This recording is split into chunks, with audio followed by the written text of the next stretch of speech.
El trilema de la urna, anatomía del voto de derecha en la Colombia de 2026.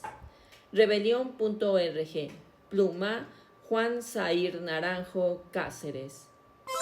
Existe un viejo aforismo antifascista, nacido en la Italia partisana de los años 40, que sostiene una incompatibilidad matemática.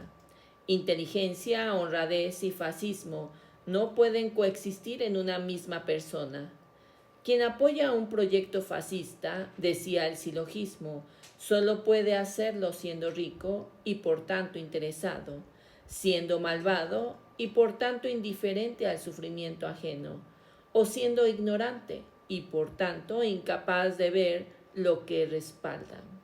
Las tres condiciones se excluyen entre sí, pero al menos una debe cumplirse. Colombia acaba de pasar este domingo 21 de junio por una segunda vuelta presidencial que invita a poner ese viejo trilema a prueba, no a aceptarlo sin más. Conviene decirlo desde ya. El trilema no explica la totalidad del electorado que respaldó al candidato de derecha radical, Abelardo de la Espriella, y este artículo no pretende ubicar a cada uno de esos casi 13 millones de votantes en una de sus tres casillas. Lo que sí tiene, como se verá, es una validez analítica real para entender una parte sustancial de ese electorado, siempre que se use con el cuidado de no convertir a una herramienta de comprensión en una sentencia colectiva. El choque de la realidad contra la estadística. Las encuestas previas fallaron en capturar la magnitud del fenómeno. El abogado y empresario Abelardo de la Espriella sacudió al tablero político colombiano al imponerse en la primera vuelta del 31 de mayo con más de 10 millones de votos, un 43.74 según los resultados divulgados por la registraduría, dejando un segundo lugar candidato del pacto histórico Iván Cepeda con cerca del 41%. En la segunda vuelta del 21 de junio, de la Espriella se impuso con un margen estrechísimo.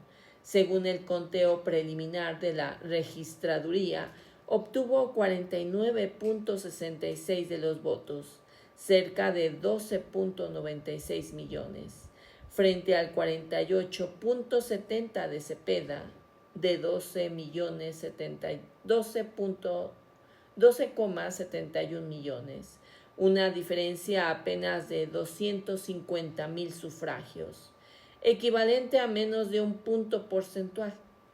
Cepeda reconoció el preconteo como un dato aún no oficial ni vinculante y anunció que su campaña impugnaría decenas de miles de mesas durante el escrutinio oficial, que al momento de escribir estas líneas sigue en curso.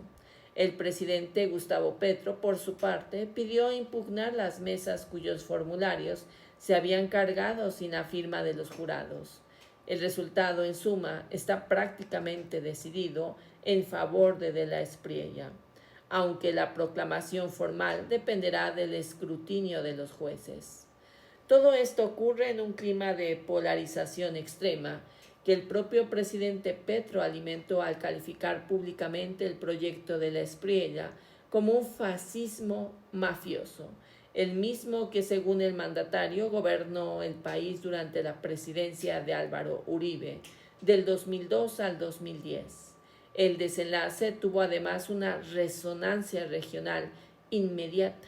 El presidente argentino Javier Milei fue uno de los primeros en celebrar el resultado, proclamando que el león y el tigre rugen en Latinoamérica, mientras que el candidato colombiano contó durante la campaña con el respaldo explícito de Donald Trump.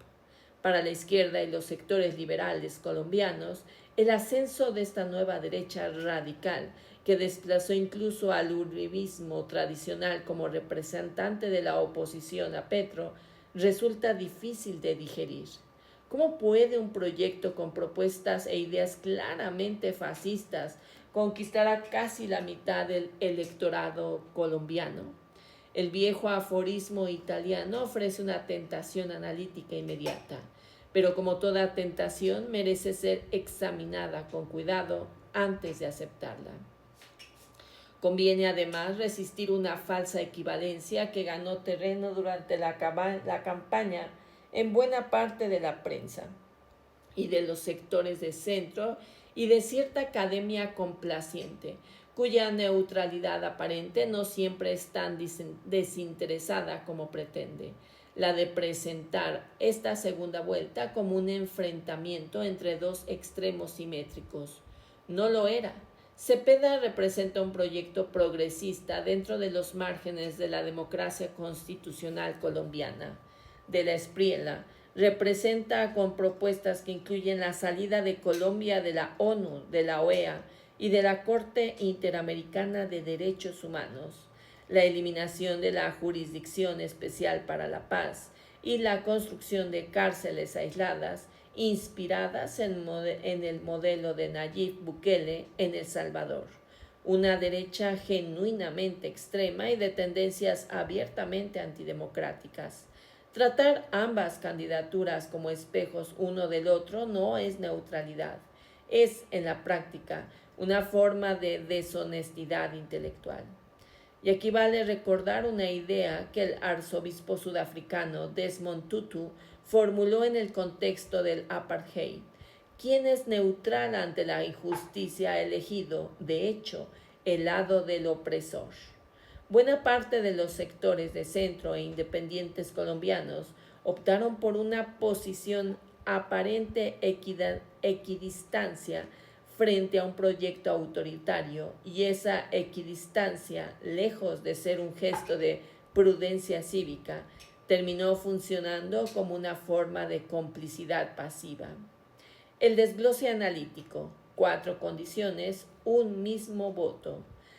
Adaptado a la coyuntura colombiana, el trilema, ampliado aquí con una cuarta categoría que la propia coyuntura exige, permite distinguir distintos perfiles dentro del electorado que lleva a De la Espriella a Casa de Nariño.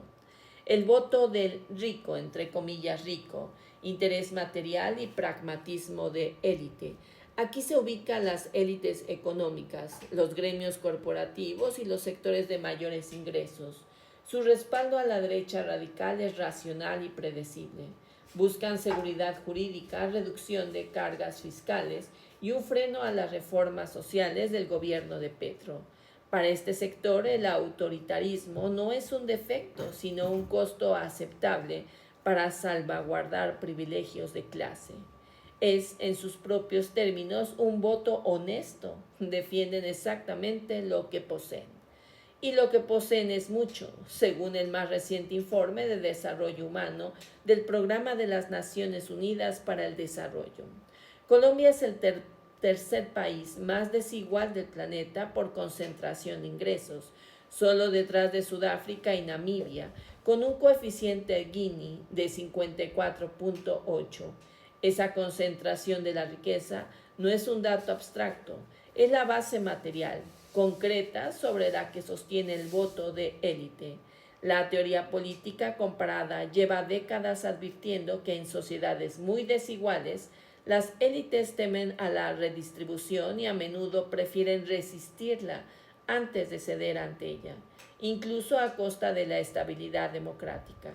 Cuando una fracción tan reducida de la población controla una porción tan desproporcionada de los recursos del país, su capacidad de movilizar ese poder económico en favor de un proyecto político que le garantice continuidad es sencillamente enorme. Pero conviene anotar algo que el propio voto de élite suele pasar por alto y que también es parte del trilema. Ese voto no es solo interesado, también es clasista, y ese clasismo tiene un costo de oportunidad que raya en lo autodestructivo, incluso para quienes lo sostienen. Parte 1.